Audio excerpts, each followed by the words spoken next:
आज हम जानेंगे इंडस वाटर ट्रीटी के बारे में जो इंडिया और पाकिस्तान के बीच में 1960 में हुई थी। क्या ऐसे कारण बनते जा रहे हैं कि हमें उस पर रिविजिट करने की रिक्वायरमेंट पड़ रही है।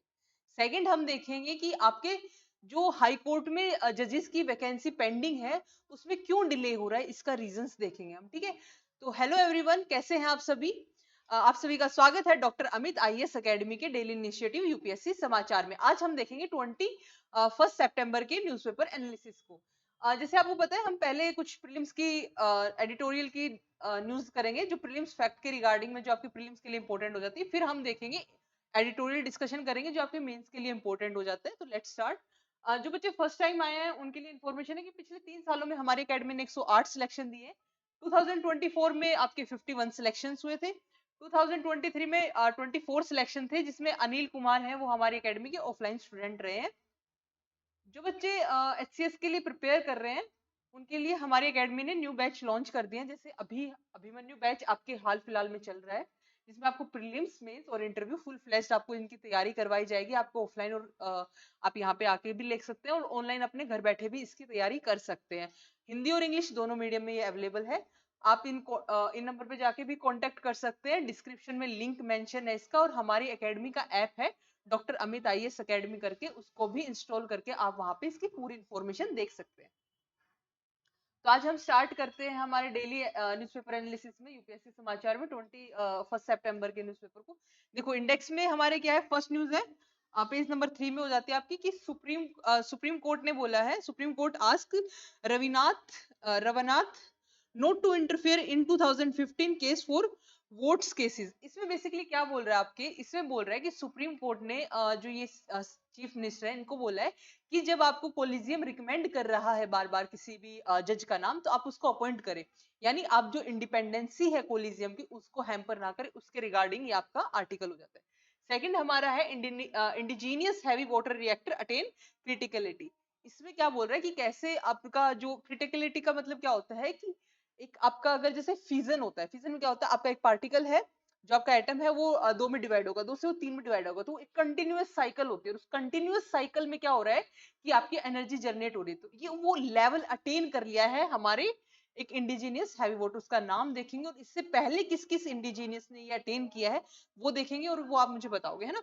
उसके बाद हम देखेंगे गवर्नेंस से रिलेटेड हमारी न्यूज हो जाती है, क्लोज डोर एट एफ्लुएंट आपका gate gate communities dent official data. इसका मतलब क्या है कि कैसे आपका जो ऑफिशियल डेटा बन रहा है उसमें जो आपकी हाई सोसाइटी कम्युनिटी है वो इंटरफेयर कर रही है। ठीक है, अब देखो नेक्स्ट हमारा गवर्नेंस का हो जाता है। इसमें क्या बोलते हैं, सॉरी, प्रीलिम्स फैक्ट का है, इसमें बोलता है exploding device in Lebanon trigger a national that has been on its for years. एक सेकेंड, देखो इसमें क्या हो रहा है कि इसमें आपके जो लेबनान है वहां पे एक ट्रिगर इवेंट हुआ है। ठीक है, उसके बारे में जानेंगे कि कैसे हमारी टेक्नोलॉजी हमें घर बैठे बैठे हैम्पर कर सकती है। ठीक है, ये हमारी एक्सरसाइज है आइकिया, इसको हम देखेंगे। नेक्स्ट हम इंडिया और पाकिस्तान के बीच में जो इंडस वाटर ट्रीटी है उसके बारे में जानेंगे। ठीक है, लेट्स स्टार्ट, हमारा आज का एडिटोरियल हम स्टार्ट करते हैं।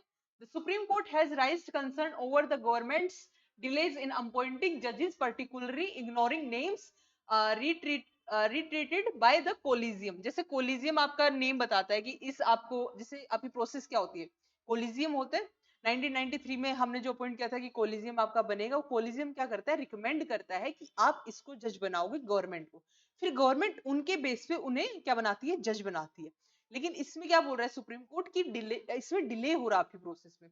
आप देखोगे कि अगर आपके chief justice of high court ही नहीं अपॉइंट हो रहे, तो कितना मतलब हैम्पर हो सकता है उसकी जुडिशरी के लिए, उस स्टेट की जो आपकी जस्टिस सिस्टम है उसके लिए। तो उस पे आर्टिकल है, लेट्स स्टार्ट। इसमें क्या बोल रहे हैं कि prolonged vacancy in high court, बहुत लंबे टाइम से हाई कोर्ट में वैकेंसी पेंडिंग है, जो इफेक्ट क्या कर रही है आपकी जुडिशियल एफिशिएंसी को, आपकी इंडिपेंडेंस को, जो कोलिजियम की इंडिपेंडेंस है उसको इफेक्ट कर रही है। नीड फॉर टाइमली अपॉइंटमेंट, क्या करने की जरूरत है कि जो आपके जजेस हैं उनको टाइमली अपॉइंट करें, है ना। इसमें कंसर्न क्या हो जाता है हमारे लिए कि डिले इन अपॉइंटमेंट, अगर डिले इन अपॉइंटमेंट होगी तो हमारा क्या होगा, जो आपका जो बर्डन है, जो स्ट्रेस है, वो जुडिशरी पे बढ़ता जाएगा। जैसे आपको पता है आज हमारे पास इतने मतलब 3 लाख केसेस हमारे जुडिशरी में पेंडिंग चल रहे हैं। तो इससे क्या होगा, अगर अपॉइंटमेंट ही डिले होगी तो हमारा वो बर्डन बढ़ेगा, ठीक है।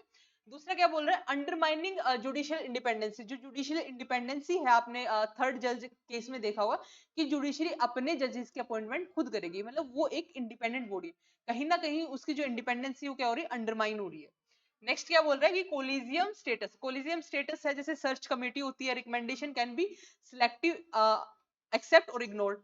जो कमेटी है वो आपकी सिलेक्ट कर रही है किसी मेंबर को, बट उसको इग्नोर कर दिया जा रहा है बाय गवर्नमेंट, ठीक है। तो ये कहीं ना कहीं कोलिजियम के स्टेटस को हैम्पर कर रहा है। Pending high courts vacancies. जो आपकी हाई कोर्ट है उनमें इतनी वैकेंसी पेंडिंग है कि वहां पे जो आपका एक्टिंग चीफ जस्टिस है उनसे काम चलाना, मतलब काम चलाना पड़ रहा है, ठीक है। तो आपका मुझे ये बताओ, एक्टिंग चीफ जस्टिस कौन से आर्टिकल के अंदर बनते हैं और कितने टर्म होती है इनके, कितने टाइम के लिए बनाए जाते हैं। तो इनके बेसिस पे चीजें चल रही है, रादर देन आपकी जो हाई कोर्ट की वैकेंसी वो प्रॉपर फुलफिल नहीं हो रही है। क्या क्या हैम्पर हो रहा है, इससे हमें क्या क्या फर्क पड़ रहा है, देखो। जुडिशरी डिले हो रही है, हमारी बर्डन पड़ रहा है, एंड ऑलरेडी ओवरलोडेड जुडिशरी, जो हमारी ऑलरेडी ओवरलोडेड है, उस पर क्या हो रहा है, बर्डन हो रहा है। इरोजन ऑफ ट्रस्ट, जो इरोड पब्लिक ट्रस्ट, यानी जो पब्लिक का एक ट्रस्ट होता है कि हमें न्याय मिलेगा, ठीक है, उसको घंटों घंटों से, मतलब सॉरी, दिनों में, महीनों में, ईयर्स में, 20 ईयर्स, 30 ईयर्स तक ऐसे लंबी प्रोसेस करती है, जहां पे आज आप देखोगे ना तो पब्लिक को भरोसा ही नहीं है अपनी जुडिशरी सिस्टम पे। मतलब ऐसा कि डिसीजन वो लेंगे, लेकिन कब लेंगे वो टाइम पीरियड का कोई अंदाजा ही नहीं है, वो सिर्फ तारीखों पे तारीख जो डायलॉग है वो चलता ही जाएगा, ठीक है। तो ये क्या कर रहा है, इरोड कर रहा है पब्लिक के ट्रस्ट को, एडमिनिस्ट्रेटिव इनएफिशिएंसी दिखा रहा है कहीं ना कहीं, ठीक है। इम्पैक्ट कर रहा है हमारे जस्टिस डिलीवरी को, ठीक है। जो हमारी जस्टिस, जो जजेस की डिलीवरी सिस्टम है, जो उसको ये क्या कर रहा है, हैम्पर कर रहा है, स्लो डाउन कर रहा है हमारी जस्टिस डिलीवरी को। और क्या बोल रहा है, diminished collegium authority, weaken weakens the authority of the collegium. जो हमारे कोलिजियम की अथॉरिटी है, उनकी जो रिकमेंडेशन है, अगर हम उनको नहीं मान रहे ना, तो कहीं ना कहीं हम उस अथॉरिटी को भी वीक कर रहे हैं, उसकी पावर्स को, उसकी इंडिपेंडेंसी को भी वीक कर रहे हैं। ये आर्टिकल ये बोल रहा है, ठीक है। इसमें वे फॉरवर्ड में क्या बोलता है कि हम क्या कर सकते हैं, टाइम बाउंडिंग प्रोसेस हो सकता है कि कोलिजियम ने अगर रिकमेंड किया है तो गवर्नमेंट को इतने टाइम के अंदर उसको मानना ही पड़ेगा, अगर नहीं मानते तो ऑटोमेटिकली उसको यस समझा जाएगा। ये यहाँ पे यही बोल रहा है कि एंश्योरली टाइमली आप उसको वो करोगे, ठीक है। फिर ट्रांसपेरेंट मैकेनिज्म होना चाहिए, यानी क्लियर कम्युनिकेशंस एंड ट्रांसपेरेंसी होनी चाहिए between the government and the apex court, can resolve the आपकी जो आपकी कोर्ट है और आपकी जो गवर्नमेंट है, उनके बीच में क्या होनी चाहिए, ट्रांसपेरेंसी होनी चाहिए। अगर गवर्नमेंट बोलती है, अगर आपका कोर्ट रिकमेंड करता है किसी भी जज को, तो गवर्नमेंट उसको एक्सेप्ट करे, ठीक है, पहली चीज। और जो जिसको भी वो रिकमेंड कर रहा है, तो इतनी ट्रांसपेरेंसी होनी चाहिए कि ये जजेस यहाँ पे नियुक्त होंगे, वो जजेस वहां पे नियुक्त होंगे, तो उनमें एक अच्छा कोऑर्डिनेशन, अच्छा कम्युनिकेशन होना चाहिए, ट्रांसपेरेंसी होनी चाहिए, और गवर्नमेंट और इनके आपस में अकाउंटेबिलिटी भी अच्छी होनी चाहिए, ठीक है। डिमांड एक्सेप्टेंस की, डीम्ड एक्सेप्टेंस, इसमें क्या बोल रहा है, if the government fail to act on the recommendation within a specific time like 6 months, 6 weeks, this the recommendation should be deemed accepted. अगर आपकी रिकमेंडेशन नहीं मानी जाती है कुछ एक टाइम पीरियड में, जो अगर 6 महीने का है या 6 वीक का है, यहाँ पे आपके 6 weeks मेंशन है, एग्जाम्पल के लिए बोला गया है कि 6 महीने या 6 weeks का अगर आपका टाइम पीरियड है, तो अगर वो नहीं मानी जाती तो उसको बाद में ये मंजूरी समझा जाएगा कि हाँ भाई गवर्नमेंट ने इसे हामी दे दी है, ठीक है। उसके बाद क्या हो गया, आपका परमानेंट चीफ जस्टिस, ठीक है। इसमें क्या बोला, the government should prioritise filling vacancy in high courts, particularly appointing आपका permanent chief justice to ensure efficient judicial administration. इसमें क्या बोल रहा है कि आपका परमानेंट चीफ जस्टिस होना चाहिए, लाइक आपके चीफ जस्टिस को जब हटा रहे हैं तो एक्टिंग चीफ जस्टिस नहीं होना चाहिए, उसकी जगह क्या होना चाहिए, आपका परमानेंट होना चाहिए। इंश्योरिटी कौन करेगा, कोलिजियम और गवर्नमेंट दोनों इस चीज को इंश्योर करें। अगर कोलिजियम रिकमेंड कर रहा है आप इसको चीफ जस्टिस बनाए, तो ये किसकी रिस्पॉन्सिबिलिटी होती है, गवर्नमेंट की होती है। वो गवर्नमेंट उसको बनाए ताकि जो आपकी जुडिशरी की प्रोसेस वो अच्छे से चले। ये आर्टिकल इस पे था, ठीक है। नेक्स्ट हम देखते हैं साइंस एंड टेक्नोलॉजी का है। राजस्थान में जो आपका एटॉमिक पावर प्रोजेक्ट है आपका, और ये राव भाटा में है, रावत भाटा में, Rajasthan achieve a criticality marking the transactions from construction to operation. इसमें क्या बोल रहा है कि जो आपका रावत भाटा राजस्थान का जो आपका एटॉमिक पावर प्लांट है, उसने क्या क्रिटिकलिटी अटेन करी, यानी जैसे एक एटम से आपके क्या बन रहे हैं, दो फ्यूजन हो रहा है, फिर 2 से 4 बन रहे हैं, 4 से 5 बन रहे हैं। इससे क्या हो रहा है, 1 से 2 बने, फिर 2 से 4 हो गए, ठीक है, 2 से 4 हुए तो 4 से 8 हो गए। तो इसमें क्या हो रहा है आपके कि जो प्रोसेस है ना वो कंटिन्यूअस चली जा रही है। इससे क्या होता है कि आपकी एनर्जी बहुत एफिशिएंटली आपको मिल रही है, ठीक है।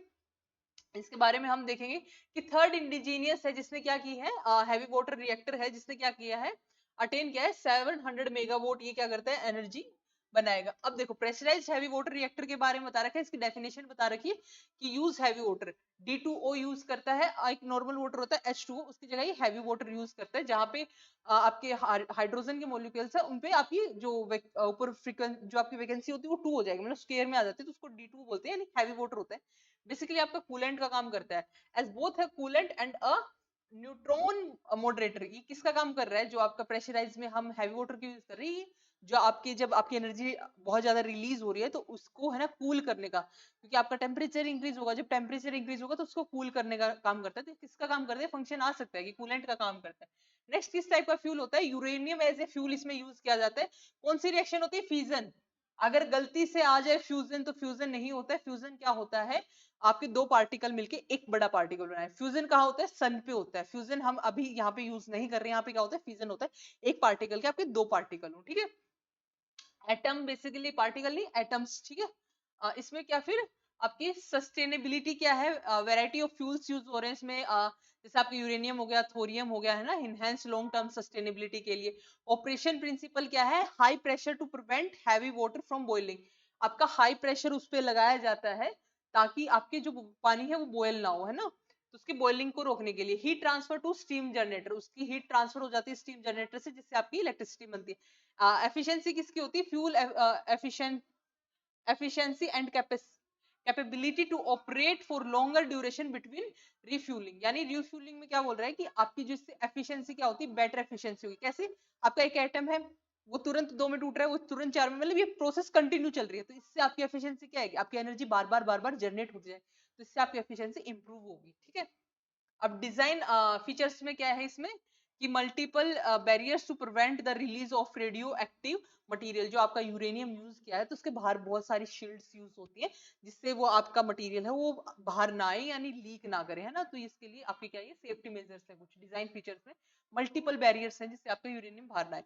बेसिकली हैवी वाटर रिएक्टर से आपका ये क्या है, आपकी एनर्जी जनरेट हो रही है जिसने अभी क्रिटिकलिटी ली है, यानी आपकी जो लगातार फ्यूल की क्या हो रही है, मतलब लगातार आपकी एनर्जी बनेगी इससे, ठीक है, विदाउट एनी एरर, ठीक है। इसके बाद क्रिटिकलिटी मैंने बताया वही है कि state where a controlled fission chain reaction is sustain, यानी जहां पे एक सस्टेन कर जाए, यानी एक जो फिजन है 1 से 2, 2 से 3, 3 से 4, तो वो एक सस्टेन कर जाए बीच में बिना रुके, ठीक है। ये आपकी क्या है, क्रिटिकलिटी, ये उसने अटेन की है, ठीक है। Fission reaction equally the number of neutrons lost through absorption और लीकेज, ठीक है, जितने बन रहे हैं जितने हैं उतने बनते जा रहे हैं, जो लीकेज कर रहे हैं तो वो कंटिन्यूटी बनाए रखें अपनी, है ना। इसके बाद हम इनके थोड़े फीचर्स के बारे में जानेंगे। देखो इसमें एक होता है आपका pressurised heavy water reactor, light water reactor और बॉइलिंग वाटर रिएक्टर। इसमें क्या क्या डिफरेंस है, देखो ये आपके प्रीलिम्स में बिल्कुल पूछा जा सकता है। हैवी वाटर यूज होता है आपका इसमें, D2O बोलते हैं, इसमें आपका लाइट वाटर यूज होता है, उसमें भी आपका लाइट वाटर यूज होता है बॉइलिंग में। लेकिन फ्यूल टाइप्स क्या है इसका, नेचुरल यूरेनियम, नेचुरल यूरेनियम क्या मिलता है आपका, U238 मिलता है आपको। लेकिन इसमें क्या होता है, एनरिच्ड यूरेनियम। इसका मतलब क्या है कि यूरेनियम है नेचुरल, उसको प्रोसेस करके उसका 2 to 5%, 9% आप उसको एनरीच कर रहे हो, मतलब उसको और प्योर बना रहे हो। अब जो वो है वो बहुत ज्यादा हैवी हो जाता है, लाइक जो आपका एनरिच्ड है ना उसको आप वेपन्स में यूज करते हो। तभी तो बोलते हैं ना कि कभी कभी क्या होता है कि जब आप एक न्यूक्लियर, जैसे आपका न्यूक्लियर पावर कंट्री नहीं हो लेकिन आप ऐसे प्रोसेस कर रहे हो, तो कैसे पता लगता है, वो देखते हैं कि आपने कितना एनरिच्ड यूरेनियम किया है, मतलब आपने कितना इनका एनरिचमेंट अटेन करा है, ठीक है। तो इसमें क्या होता है आपका नेचुरल यूरेनियम, याद रखना इसमें आपका एनरिच्ड यूरेनियम होता है जो 235 होता है, ऐसे क्वेश्चन बन जाते हैं, इसमें भी आपका एनरिच्ड यूरेनियम होता है। प्रेशर सिस्टम में क्या होता है, इसमें हाई प्रेशर होता है प्रिवेंटिंग वाटर बॉइलिंग, इसमें जो वाटर बॉइलिंग से प्रिवेंट करने के लिए। इसमें क्या होता है आपका लो प्रेशर होता है, इसमें आपका लो प्रेशर होता है water boiling directly in the core, जो आपका कोर एरिया है उसमें डायरेक्टली वो होता है वाटर बॉइलिंग, ठीक है। आपकी जो कूलिंग होता है इसमें सेपरेट स्टीम जनरेटर होता है, ठीक है। इसके अंदर डायरेक्ट कूलिंग इन कोर होता है। देखो इसमें भी अगर वाटर बॉइलिंग इन कोर में ना, जो कोर एरिया वहां पे अगर पानी गर्म हो रहा है तो यहाँ पे भी डायरेक्ट वहीं से ही कूल करेगा। यहाँ पे अगर उसको ना डायरेक्टली कोर में अगर वो हो रहा है ना, देखो इसमें क्या है, water boiling in core, directly cooling in core. इसमें क्या बोलूं, water boiling directly in the core, reactor core used for cooling, ठीक है। अब हम नेक्स्ट देखेंगे एफिशिएंसी, इसकी हाई फ्यूल होगी क्योंकि इसने क्या है, आपका नेचुरल यूरेनियम यूज किया है, आपका D2 है, तो इसमें क्या होता है, आपकी हाई फ्यूल एफिशिएंसी होती है। जो हम अभी पढ़ रहे हैं वो ये वाला पढ़ रहे हैं, ठीक है, जो रावा भाटा का पढ़ रहे हैं, इसमें क्या होता है, आपकी लो एफिशिएंसी होती है, इसमें मॉडरेट एफिशिएंसी रहती है, ठीक है। इसमें क्या होता है, रोबस्ट सेफ्टी डिजाइनिंग होते हैं मल्टीपल बैरियर्स के साथ। इसमें क्या होता है, रिक्वायर्ड एक्टिव सेफ्टी सिस्टम होता है। इसमें क्या होता है, relies on the passive safety system, ठीक है। नेक्स्ट हम हमारा आर्टिकल देखेंगे, गवर्नेंस के ऊपर है हमारा। इसमें हम देखेंगे कि आपके बेसिकली ये आर्टिकल किस पे आया हुआ है, India's official data enumerates whose survey households across the country to access ground reality। देखो बेसिकली आर्टिकल क्या बोलना चाह रहा है, आपका जो आपका नेशनल सैंपल सर्वे ऑफिस है वो क्या करता है कि आपकी सर्वे लेता है, ठीक है, वो ऐसे घरों में जाता है और आपकी सर्वे लेता है। लेकिन यहाँ पे क्या हो रहा है, जो अमीर लोग हैं, जो रिच फैमिलीज हैं, वो क्या करते हैं, अपने गेट ओपन नहीं कर रहे। गेट ओपन नहीं करने का मतलब ये कि वो इंट्यूशनली अपना डेटा नहीं दे रहे हैं कि हमारे कितनी इनकम है, क्या हमारे, वो क्या कर रहे हैं, गेट क्लोज कर रहे हैं। यानी वो इसलिए नहीं दे रहे हैं क्योंकि आपका वो एक जो गैप है रिच और पुअर में, जो आपकी एक अर्निंग गैप है वो शो होगा, ठीक है, कि जो इंडिया है उसमें अमीर बहुत अमीर हो रहे हैं, गरीब बहुत गरीब, और वो गैप शो होगा। इसलिए क्या है, रिच जो क्लास है वो अपना रियल डेटा दे ही नहीं रही है, वो मना कर दी है, डिनाई कर रही है। अगर वो डिनाई कर रही है तो क्या हो रहा है कि हमारा डेटा प्रॉपर नहीं बन रहा। जब हमारा डेटा प्रॉपर नहीं बन रहा है तो पॉलिसी कैसे अच्छी बनेगी, है ना। तो ये आपके इस आर्टिकल में बोला गया है, ठीक है। इसमें क्या इश्यू आ रहे हैं, देखो बिग डेटा गैप है। बिग डेटा गैप कैसे है कि आपके पास पुअर्स का तो डेटा है बट आपके पास रिच का डेटा ही नहीं है, क्योंकि कितनी इनकम है, क्या अर्निंग है, क्या एम्प्लॉयमेंट है, आपके पास उनका डेटा नहीं है, बट आपके पास सिर्फ नीचे, तो आपका जो गैप है वो नहीं दिख पा रहा है, ठीक है। इसमें क्या बोल रहे हैं, क्या कंसर्न होता है, डेटा कलेक्शन चैलेंजेस है, हाई इनकम ग्रुप्स इस gated community are increasingly refuse to participate in official survey conducted by the national sample survey office, leading to a significant data gap। कि क्या बोल रहा है कि जो आपके हाई इनकम ग्रुप्स हैं वो क्या कर रहे हैं, रिफ्यूज कर रहे हैं किसको, आपके नेशनल सैंपल सर्वे को, कि वो अपनी डेटा दे ही नहीं रहे हैं, ठीक है। तो इससे क्या हो रहा है, आपका डेटा गैप आ रहा है, इसको आप मेंस में मेंशन कर सकते हो। आपका क्या है, रिप्रेजेंटेशन स्क्यू। इसमें क्या बोलता है, non response for from affluent household weak the social economic representation in survey samples. इसमें क्या बोल रहा है कि जो आपकी ओवरऑल जो आपकी इकोनॉमी की एक इमेज बन रही है वो प्रॉपर नहीं बन रही है। इसमें यही बोल रहा है कि distorting the overall understanding of the population and economy, ठीक है। जो आपकी इकोनॉमी की ओवरऑल जो प्लेटफॉर्म पे रियल ट्रू इमेज हो रही है वो नहीं बन रही, वो डिस्टोरेशन हो रही है ना। उसके बाद क्या इम्पैक्ट ऑन पॉलिसी, अगर आपका डेटा ही ठीक नहीं हुआ तो पॉलिसी कैसे अच्छी हो सकती है, ठीक है। उसके बाद क्या होता है, राइजिंग नॉन रिस्पॉन्स रेट। उनका नॉन रिस्पॉन्स रेट है वो अपने बारे में बता ही नहीं रहे हैं आपको, तो वो क्या हो रहा है, ये इंक्रीज हो रहा है। आपका जो नॉन रिस्पॉन्स रेट है वो धीरे धीरे बढ़ता ही जा रहा है। इसके हम क्या क्या देखो, इसके क्या क्या मेजर ले सकते हैं कि अवेयरनेस कैंपेनिंग करो, उनको बताओ कि कितना रिक्वायर्ड है, इससे आपको भी बेनिफिट मिलेगा, है ना। उसके अलावा आप क्या कर सकते हो, engagement with the resident welfare association, जो आपके वहां पे वेलफेयर जो आपके रेजिडेंट वेलफेयर एसोसिएशन है उनके साथ आप एसोसिएट करके उनकी ट्रू फॉर्म ऑफ डेटा ले सकते हो, सैम्पलिंग प्रोसेस कर सकते हो, आपको कॉन्फिडेंटली इंश्योर करो, उनको पार्टिसिपेशन में लेके आओ, उनको बोलो कि आपकी प्राइवेसी नहीं जाएगी, आप कॉन्फिडेंस में आके अपना डेटा दो, ठीक है। फीडबैक मैकेनिज्म रखो उनको, ठीक है। इनिशिएटिव फॉर पार्टिसिपेशन, जो पार्टिसिपेशन कर रहे हैं उनको इनिशिएटिव दो, वाउचर दो, कि भाई आपको अगर आप पार्टिसिपेट करोगे तो आपके लिए ये बेनिफिट होगा, आपको यहाँ पे फायदा मिलेगा ना, आप ऐसी चीजें करो, ठीक है। नेक्स्ट आर्टिकल हमारा हो जाता है the recent pager blast in Lebanon link to escalating tension with Israel and Hezbollah. देखो क्या हुआ रिसेंटली, पेजर क्या होता है, आपका एक इंस्ट्रूमेंट होता है जिसपे आप ऐसे वॉइस करके ऐसे सुनते हैं ना, जैसे हम फोन कॉल तो लेके नहीं जा सकते, तो एक ऐसा इंस्ट्रूमेंट सा होता है जिसपे कम्युनिकेट करते हैं वो हेलो हेलो ऐसे बोल के, है ना। तो वो सबके पास होता है, वहां पे जो हिजबुल्लाह के जो लोग थे उनके पास वो इंस्ट्रूमेंट था, बेल्ट में यहाँ पे बांध के रखते हैं, या तो या फिर आपके कान के पास में उसको रखते हैं ना बोलने के लिए। तो क्या हुआ, इजराइल ने क्या किया, उसके अंदर लिथियम की चिप होती है, उसको एक्टिवेट कर दिया बहुत ज्यादा, तो ऐसे पीप पीप पीप पीप करके वो ब्लास्ट हो गया। उसके ब्लास्ट होने से बहुत सारी कैजुअलिटी भी हुई है, लाइक 4000 पीपल्स पे ये ब्लास्ट हुआ है, जिसमें से बहुत सारे लोग मरे भी हैं। तो ये क्या है, एक टेक्नोलॉजिकल क्राइसिस है। कैसे एक टूल से इसराइल ने अपने घर बैठे बैठे इतने हिजबुल्ला के जो पीपल्स हैं उन पे इनडायरेक्ट रूप से अटैक किया है। तो एक टेंशन अराइज हो रही है यहाँ पे, मतलब एक मेंटल हेल्थ सेफ्टी, अगर कोई कुछ सामान खरीद रहा है, मॉल में गया हुआ है, उसके यहाँ पे है, उसके आसपास लोग हैं और अचानक से वो ब्लास्ट हो रहा है, तो कैसे आपकी हेल्थ पे इम्पैक्ट कर रहा है ना, मतलब आपकी मेंटल हेल्थ कितने स्ट्रेस में होंगे वहां पे के लोग कि अचानक से कुछ सोच भी नहीं रहे, उससे अचानक से कुछ भी हो रहा है ना। तो ये एक बहुत मेंटल क्राइसिस है, ठीक है।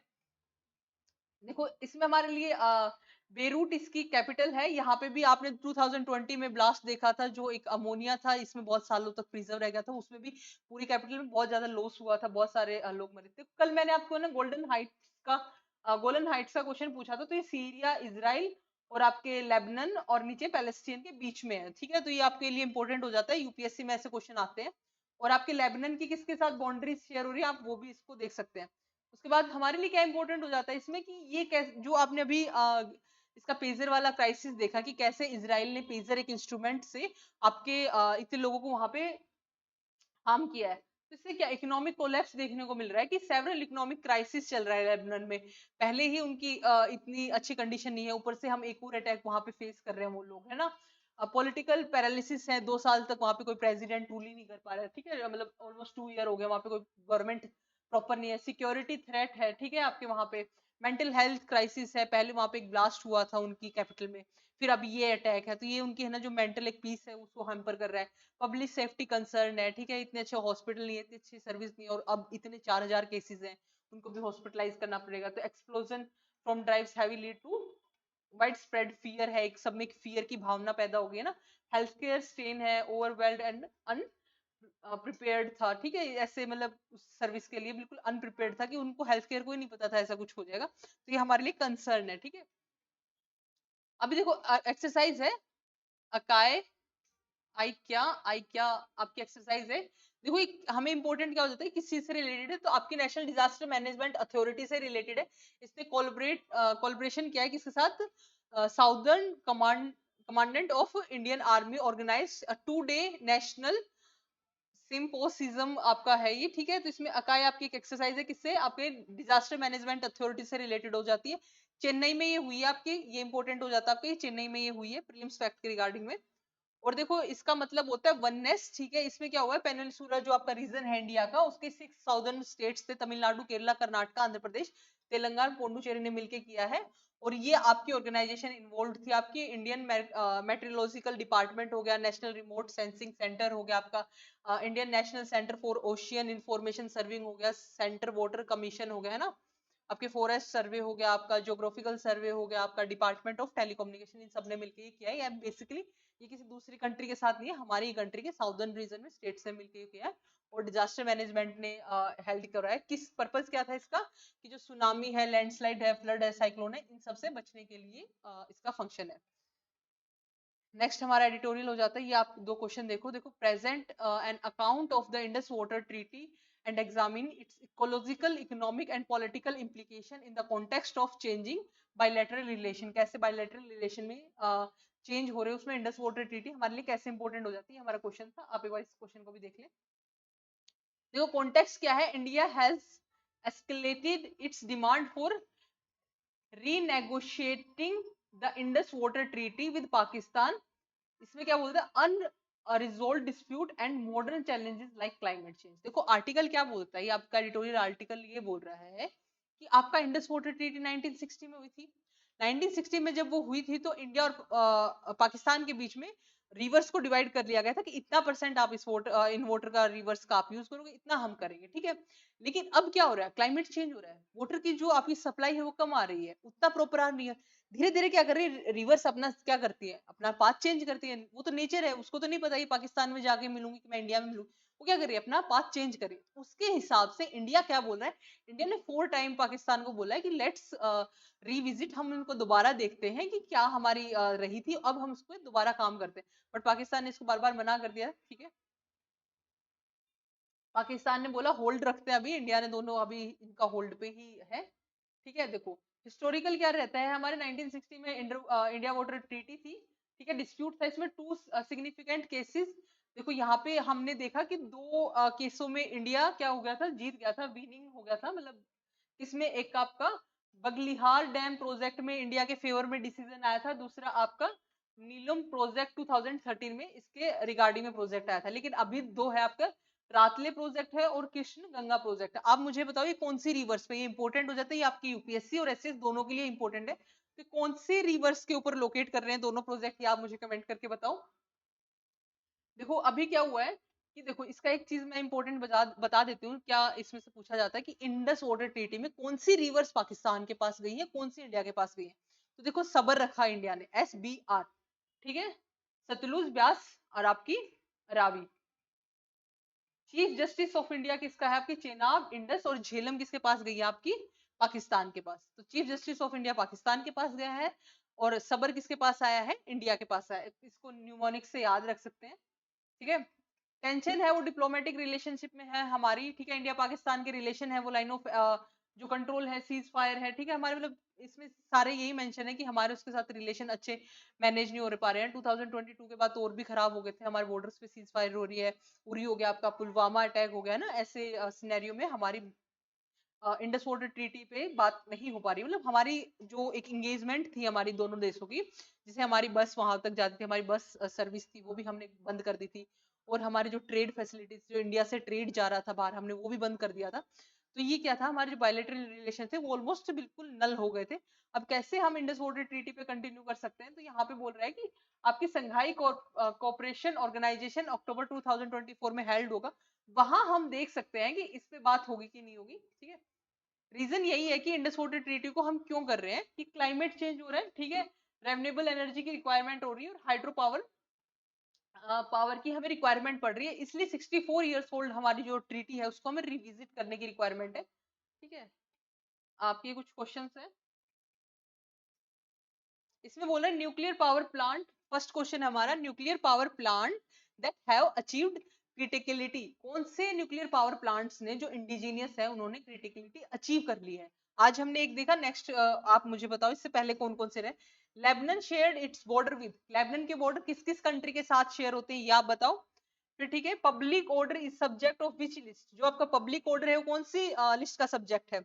The form of oath and affirmation are mention in which schedule, आपकी ओथ और अफर्मेशन किस शेड्यूल में मेंशन है कॉन्स्टिट्यूशन में, वो बताओ। फिफ्थ हमारा क्वेश्चन हो जाता है, according to which article all authorities civil judiciary shall act in accordance with the Supreme Court, यानी कौन से आर्टिकल से डील करता है आपके अथॉरिटी, जो सिविल और जुडिशरी होगी वो सुप्रीम कोर्ट के अंडर रह के काम करेंगे, है ना। तो ये आप चारों पांचों क्वेश्चंस के आंसर कमेंट करके बताएं, ठीक है। आज के लिए इतना ही था। थैंक यू एवरीवन, मिलते हैं नेक्स्ट न्यूज़पेपर एनालिसिस के साथ। Thank you everyone.